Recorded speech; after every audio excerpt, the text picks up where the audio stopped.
Eu comecei no jornalismo em 1981, no Jornal do Brasil, aos 19 anos, justamente no que nós chamávamos na época de reportagem de polícia. Era a escuta do jornal.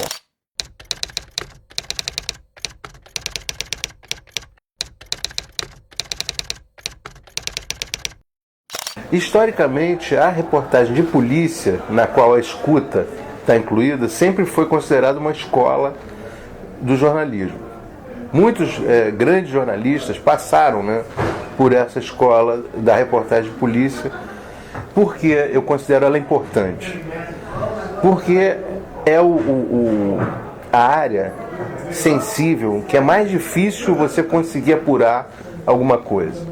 Geralmente, os assuntos de polícia você vai apurar na delegacia de polícia, onde muitas vezes o policial ele é hostil à presença da imprensa, não quer dar informações. A vítima, que está abalada psicologicamente, também não quer compartilhar a sua tragédia, a sua dor, ela prefere se recolher, E o criminoso, muito menos, Ou seja, os três principais atores desse cenário, que é o policial, a vítima e o criminoso, não tem muita disposição de contar para a imprensa o que aconteceu. Então, é um trabalho mais difícil de apuração, exige mais perspicácia, exige mais jogo de cintura, capacidade de seduzir as fontes, convencer as fontes que é importante que elas falem. Isso é um trabalho que o repórter de polícia vai aprendendo com mais rapidez, com mais necessidade. Enquanto que em outras áreas, muitas vezes, o repórter vai para uma entrevista coletiva, que a autoridade quer falar, quer divulgar aquele fato, vai para uma entrevista com um artista ou com um produtor de cultura que quer divulgar aquele fato, não tem nenhum empecilho para a divulgação daquele fato. No caso, por exemplo, das empresas, na área econômica, as empresas querem divulgar, os ministérios divulgam periodicamente os índices de economia. Com o tempo, o que foi acontecendo? Essa área de polícia acabou entrando em todas as outras áreas, em todos os outros setores, segmentos do jornalismo. Você vê que hoje o repórter de economia tem que entender de leis, tem que entender do Código Penal, por causa do aumento de casos de corrupção, de crimes, envolvendo o dinheiro público, envolvendo empresas. Então o repórter dessa área também começou a ter contato com a polícia.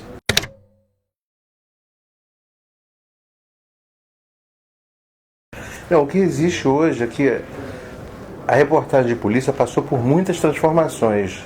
Nesses 30 anos só que eu comecei, ela já passou por muitas transformações. Embora o auge dela, na minha opinião, tenha sido justamente na década de 50. Ela vem suprir, muitas vezes, como é que a reportagem de polícia se destacou na imprensa? Na verdade, foi a partir da ditadura Vargas, do Estado Novo, com a censura à imprensa, que os jornais, especialmente os jornais do Rio de Janeiro, começam a dar mais espaço para a notícia de polícia, para o crime, para a violência criminal, com um olhar mais sensacionalista. Entende? Então, naquela época, a polícia vai ganhando espaço na imprensa, os crimes, as notícias de crime vão ganhando espaço, com um caráter mais sensacionalista. Era assim. Então, naquela época, na década de 50, os repórteres de polícia, eles roubavam fotos das pessoas, de vítimas, entravam nas casas e sem pedir autorização de ninguém, pegavam uma foto do álbum de família para poder ilustrar a reportagem. Os métodos eram totalmente antiéticos. Por causa da dificuldade de se apurar as coisas, eles aplicavam um monte de golpes, muitas vezes, para conseguir informação. Com o tempo, isso foi modificando, a sociedade foi exigindo mais dos profissionais e essa reportagem de polícia, que antes era puramente sensacionalista, foi ganhando um outro caráter. Sobretudo na década de 90, começa-se a valorizar o conceito de segurança pública, né? Começa a se valorizar que o repórter tem aquela visão de cobrir a segurança pública, não apenas mais os fatos policiais, mas aquele conjunto de fatos, de casos, que tem a ver diretamente com a qualidade de vida dos leitores. Então a segurança pública passa a ser o principal gancho para a cobertura desses fatos policiais. E dentro da segurança pública, as políticas de segurança pública. Porque a partir justamente da década de 80 é que começa a haver uma preocupação em se cobrir a segurança pública, né? Ou seja, as políticas de segurança pública, quais eram elas, né?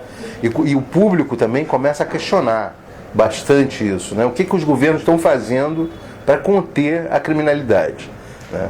Então coincide justamente também com um período de redemocratização do país. Por quê? Durante a ditadura militar, os órgãos militares e de segurança eles estavam preocupados com a segurança do Estado e não com a segurança do cidadão. A preocupação deles era proteger o Estado, proteger o regime militar, né?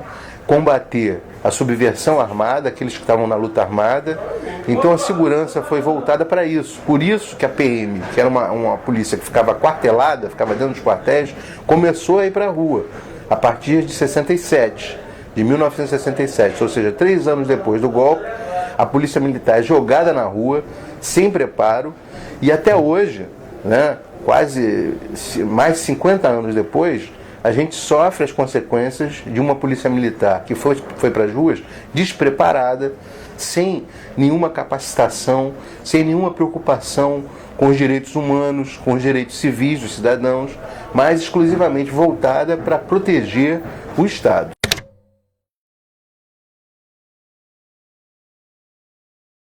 Historicamente, a reportagem de polícia, embora tenha sido a escola básica, né, e eu acho que hoje ainda continua sendo importante para a formação do profissional de imprensa, historicamente sempre foi uma área que foi reservada para os mais pobres, né, justamente para aqueles que não tinham acesso a outros cargos, outras oportunidades no jornal.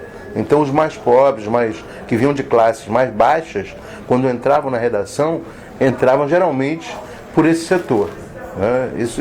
Isso criou um preconceito, né? Sem contar que a notícia de crime em si, ela já traz uma carga de preconceito, né? As pessoas já ficam... Porque são 3 lugares que eu digo que as pessoas detestam ir, né? Elas só vão realmente muito obrigadas. É delegacia, hospital e cemitério. São 3 cenários onde acontece a reportagem de crime, né? Que hoje eu chamo de reportagem de crime, né? Porque eu tenho um blog Repórter de Crime, e eu procuro chamar de reportagem de crime. Por quê? Porque eu acho que o nome reportagem de polícia dá à polícia o principal ator nesse conjunto, nesse sistema. E eu não considero que a polícia seja o mais importante. A polícia se tornou mais importante em função do sistema que a gente tem, que depende muito da notícia oficial. Mas, na verdade, a notícia de crime, ela está muito mais ligada à própria vítima do crime, né? A vitimização, que depois foi uma característica que foi introduzida nas pesquisas dessa área de segurança pública, de criminalidade, a importância da vítima, né? Então, passar a dar voz a essa vítima, a ter cuidado com essa vítima, a proteger a vítima, não mais roubar a foto da vítima, não mais invadir a privacidade da vítima, mas tentar atrair a participação da vítima na reportagem com o seguinte viés: olha, é importante que você conte a sua história para que outras pessoas não sejam vítimas da forma como você está sendo vítima.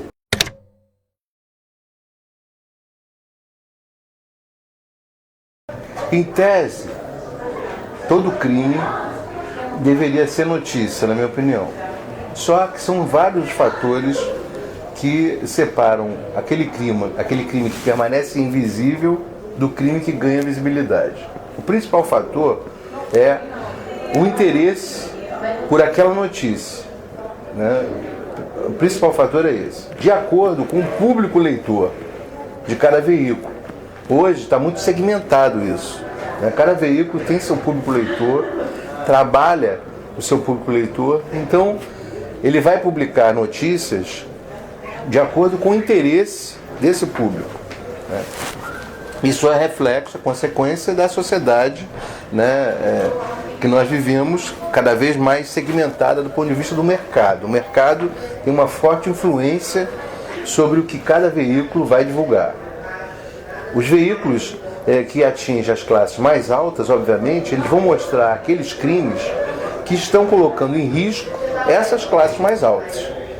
Os veículos mais populares, que são dirigidos às classes mais baixas, eles têm um interesse, uma atuação mais ampla, né? Então o recorte da realidade para eles é maior.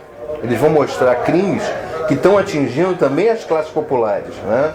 Então vários tipos de assaltos nas ruas, assaltos a ônibus, assaltos em transportes coletivos. Esses crimes vão ganhar mais destaque nos veículos populares, enquanto que os veículos voltados para classes mais altas vão se preocupar principalmente quando os integrantes dessa classe mais alta, da classe média, são vítimas da criminalidade, em assaltos a condomínios, em edifícios, né, em saidinhas de banco, né, em roubo de automóveis, né, em assaltos a restaurantes, em arrastões, muitas vezes em áreas frequentadas por classe média.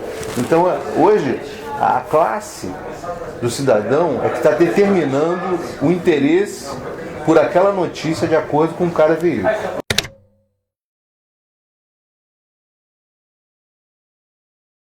Eu acho que não é que seja do negro contra o negro propriamente dito, mas o que existe muitas vezes, e qualquer veículo de comunicação pode cair nessa falha, é a criminalização da pobreza. Isso de fato existe, né? Muitos veículos acabam embarcando nesse erro, né? Que é documentar e tratar os pobres como classe perigosa, como classe que oferece perigo para as outras classes, né? Esse é um ponto de vista muito, muito particular de algumas classes, de algumas elites que não sabem, né, e não querem lidar com a questão social no Brasil, não querem enfrentar a questão da desigualdade social, que é muito grave. Então, para eles, muitas vezes, é mais fácil tratar o pobre como criminoso. É uma forma de se proteger e se afastar da pobreza, né? E isso acontece, realmente acontece, só que os veículos têm que estar atentos a isso, e mais do que isso, a sociedade tem que cobrar dos veículos um posicionamento. A sociedade também muitas vezes ficou omissa, né? Os pobres não têm direito à voz, não podem se manifestar, não têm condições, muitas vezes, de ter acesso àqueles veículos, e a classe média, que poderia ser mais crítica e exigir uma postura mais crítica dos veículos de comunicação, também se omite. Então, ou seja, não acaba sendo só culpa dessa imprensa que pratica esse erro. Eu acho que acaba sendo um pouco culpa de toda a sociedade.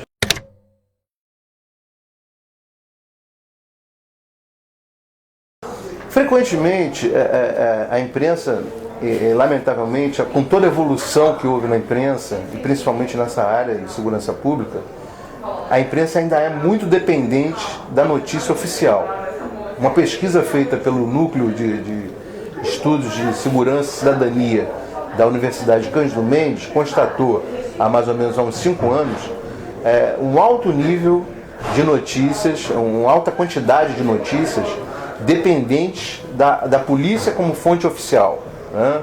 Daí isso justificaria até aquela expressão que eu não gosto, repórter de polícia, mas infelizmente hoje, em pleno século XXI, a imprensa ainda continua muito dependente da notícia oficial. Então, muitas vezes ela dá um enfoque a partir dessa fonte oficial, da polícia. Não vai investigar de fato o que aconteceu, né? Muitas vezes não tem tempo não têm tempo hábil de investigar o que aconteceu num cenário de crime e ficam realmente, e muitas vezes reproduz, né, os estereótipos, reproduz o preconceito, reproduz uma série de coisas. O caso dos arrastões no Rio de Janeiro, eles se tornaram célebres a partir do verão de 1992. Foi quando surgiu a grande onda de arrastão. Até então a praia era considerada um cenário intocável, né, para o crime. Não existia prática de crime na praia. Né? A praia sempre era aquele considerado, inclusive o local, pelos antropólogos, o local mais democrático da cidade, onde se encontravam pessoas de várias classes sociais. Embora você tenha que reconhecer que essas classes, mesmo na praia, elas não se misturam. Cada grupo, cada tribo tem a sua área, tem o seu local praticamente invisivelmente demarcado, né? Demograficamente marcado ali, né? Geograficamente demarcado. Depois vocês editam essa parte. Geograficamente demarcado. De modo invisível, né? Não é uma coisa combinada, mas a pessoa sabe, num posto tal fica aquele grupo, então são pessoas que se identificam do ponto de vista cultural e social. Então o arrastão, ele surgiu então na década de 92, no ano de 92, no verão de 92, foi um grande estardalhaço que a imprensa entrou nesse assunto, né? Ele até hoje é considerado um tabu para as polícias, principalmente a polícia militar.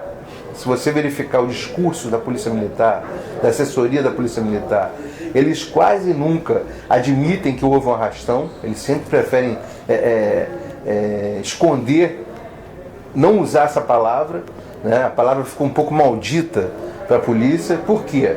Ela traz a principal carga dessa palavra, é o pânico, né? É o medo que as pessoas têm, que geram nas pessoas, né? Aí você pode questionar, mas a imprensa, ela produz esse pânico? Ela produz sim, produz porque é inerente à questão da divulgação, a informação, né, de massa, a comunicação de massa, ela tem esse fator, ela pode contribuir, colaborar para prevenir as pessoas sobre determinados crimes, como também pode causar pânico, né? Causar insegurança, causar medo, né? E muitas vezes já foi feita uma pesquisa, inclusive, acho que foi pelo próprio SESEC, sobre a questão da sensação de insegurança. Então, moradores da Lagoa, no Rio de Janeiro, na zona sul do Rio de Janeiro, uma área nobre, eles tinham mais medo de serem vítimas de assaltos do que outros moradores da cidade, onde de fato ocorriam mais assaltos. Por quê? Porque eram pessoas que liam mais jornais e estavam mais bem informadas, né? Então, isso é uma coisa inerente da informação de massa. Ela pode ajudar a informar, como também pode provocar o pânico.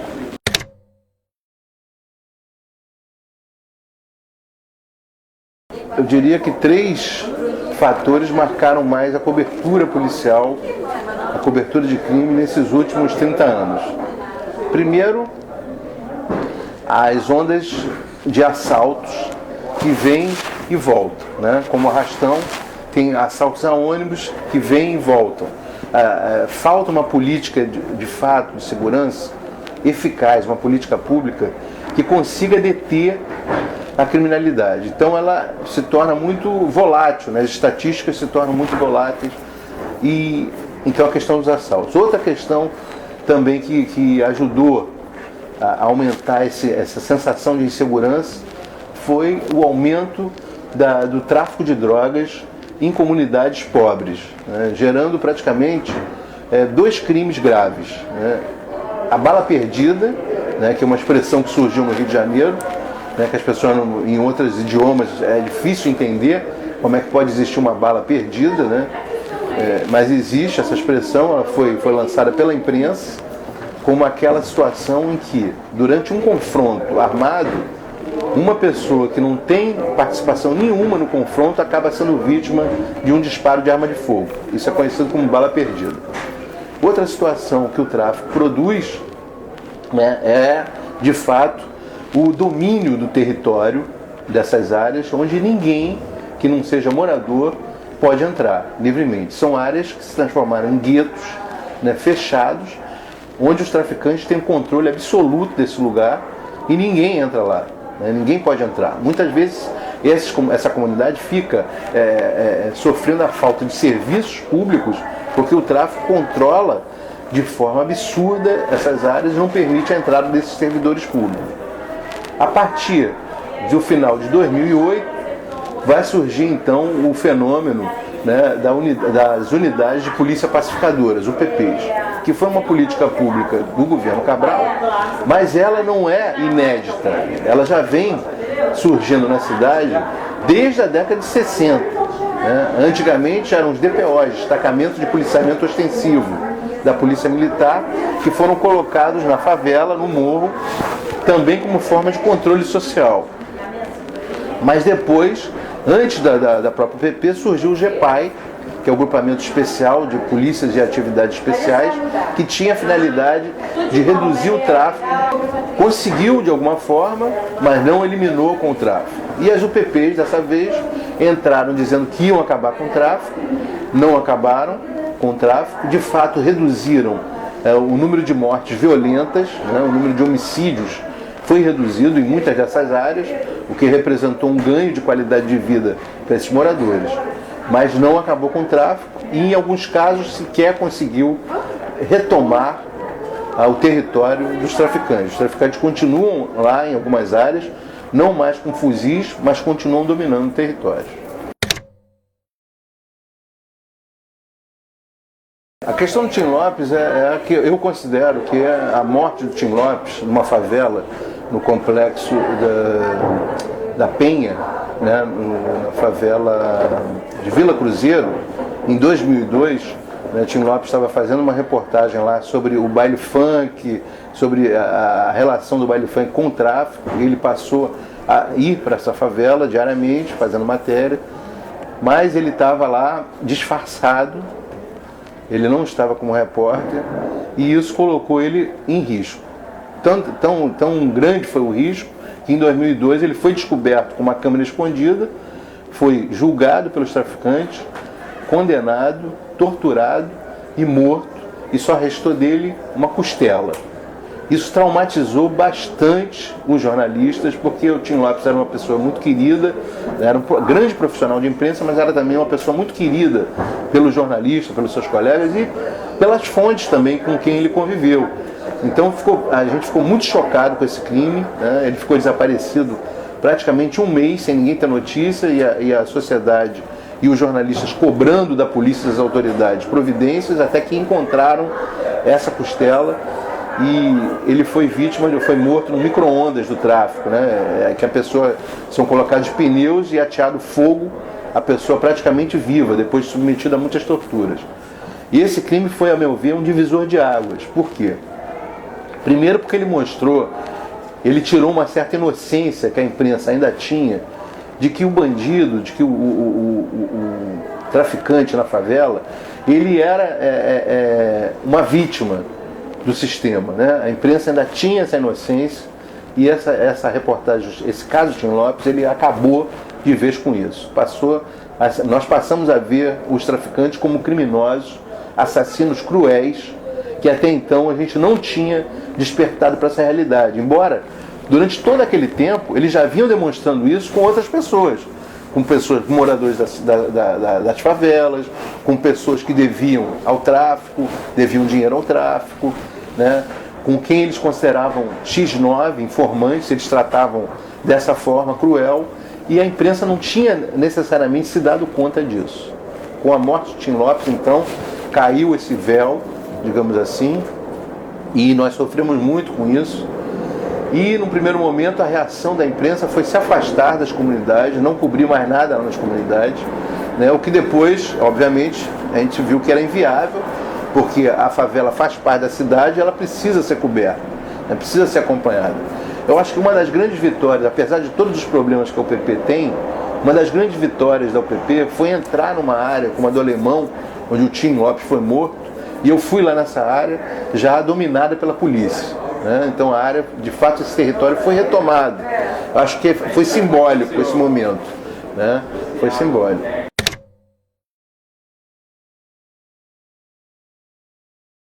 A questão da violência e da criminalidade hoje, no Rio, ela não está sob controle, né? Não está sob controle, os índices são alarmantes, assaltos nas ruas, assaltos nos ônibus, saidinha de banco é um crime que acontece muito.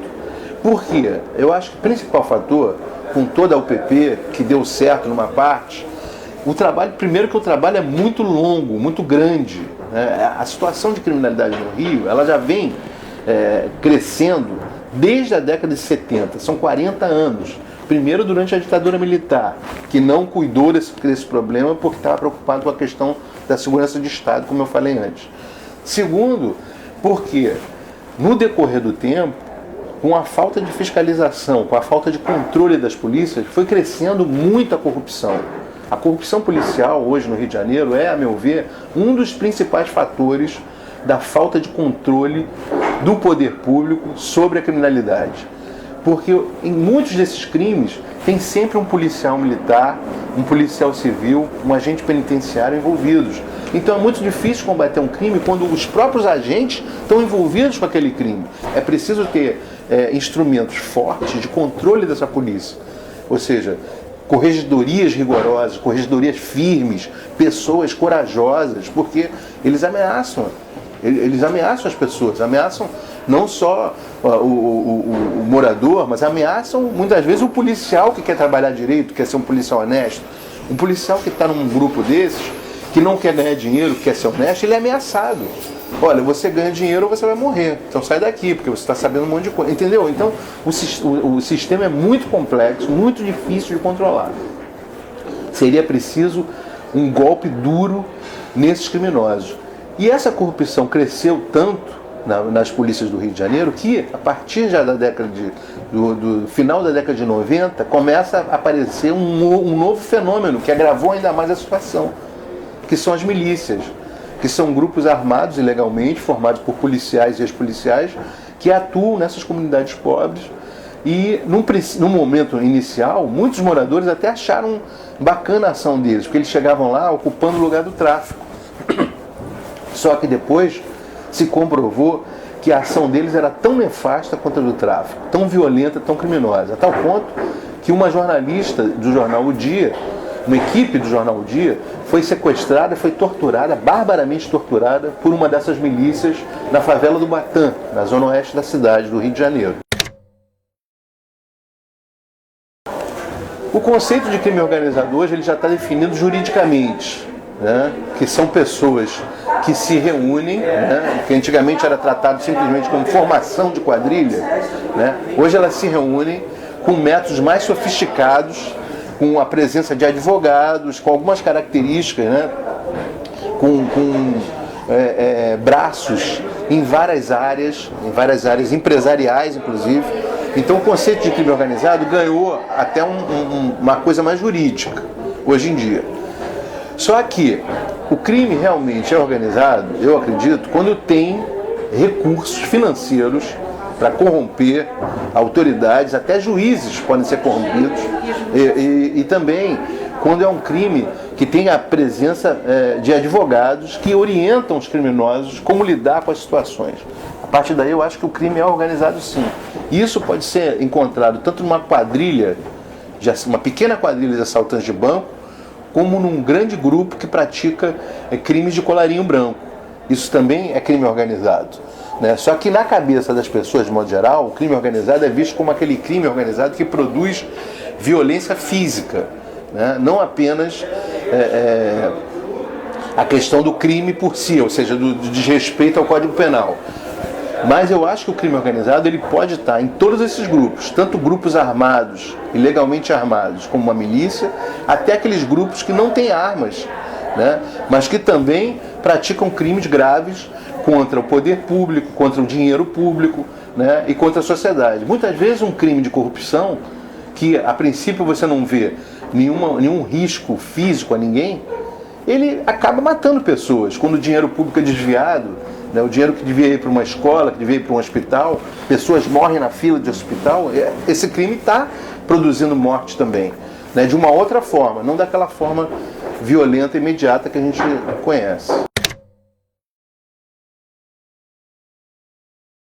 O sistema penal do Brasil realmente uma piada, se não fosse tão triste, porque tem milhares de pessoas, tem mais de 500 mil pessoas hoje que estão no sistema penal, né? Ou seja, 500 mil de pessoas que estão praticamente abandonadas nesses presídios, né? Elas praticamente não têm direitos civis, esses direitos não são garantidos, né? Tem muita gente que está na cadeia hoje, que já cumpriu a pena e está lá ainda, mufando, tanto que volta e meia o Conselho Nacional de Justiça faz mutirões para ver a situação desses presos e retirarem eles de lá. E esse problema que a gente vive no sistema penal brasileiro, o grande culpado, mais uma vez, é a sociedade. Porque a sociedade brasileira, ela passou a tratar o presídio como um local de punição e de castigo, e não de recuperação do preso. E a gente sabe que muitos desses presos que estão lá têm condições sim de serem recuperados, né? Basta que haja interesse, basta que haja projetos para isso, basta que haja investimento de recursos para isso, né? Com o crescimento da corrupção e o aumento da prisão de pessoas de classe média, inclusive políticos que têm sido presos recentemente, têm sido levados à prisão, é possível que se lance mais luz sobre as qualidades, a precariedade do sistema penal no Brasil. Anualmente, a Anistia Internacional tem divulgado, né, tem feito visitas e inspeções e mostram que a situação é cada vez mais grave. No entanto, a sociedade fecha os olhos para essa questão, mais uma vez, vira o rosto, porque é a forma de punir o criminoso. Ninguém pensa que o criminoso, muitas vezes, como é que ele entrou para o crime? O que levou uma pessoa a virar um criminoso? As pessoas não questionam isso. Elas simplesmente veem o erro que ele cometeu como criminoso e acham que a punição tem que ser a pior possível. A pessoa pegar uma cadeia, anos e anos na cadeia, sem liberdade nenhuma. Tem crimes hoje que a gente vê que não há necessidade de se punir a pessoa com a aplicação da pena de retirar a liberdade, né? de trancafiar a pessoa. Não há necessidade disso. São crimes que poderiam ser tratados de outra forma. E, para simplificar, eles jogam a pessoa dentro da cadeia de uma forma absurda, de uma forma irresponsável. E o que aconteceu? Está se virando contra a própria sociedade. Por quê? Cadeias lotadas, infectadas, pessoas doentes, pessoas o que vai gerando nelas? Mais revolta. Então o crime, as penitenciárias no Brasil hoje viraram verdadeiras universidades do crime, como muitas pessoas têm dito. E de fato é verdade. O camarada sai de uma cadeia dessa, é revoltado, e o que ele vai fazer? Vai roubar e vai matar mais. Entende? Por quê? A sociedade não está nem aí. Se fechou a porta da cadeia e joga a chave fora. Ninguém quer saber, ninguém quer lançar luz sobre isso. Sempre a questão que é dita, assim, temos coisas mais importantes para resolver do que a questão do presidiário. A questão do presidiário, dentro do sistema de segurança pública, é fundamental. Não se consegue a paz, não se consegue reduzir índice de criminalidade mantendo cadeias do jeito que as cadeias são mantidas hoje. De forma nenhuma. É só um problema, é só tapar o sol com a peneira. Não vai se conseguir resolver o problema da criminalidade enquanto não se resolver, ou melhorar, ou amenizar o problema do sistema penal. Bom, primeiro, os repórteres raramente refletem sobre isso, né? Raramente param para refletir sobre o que é violência, o que é crime, o que é vítima.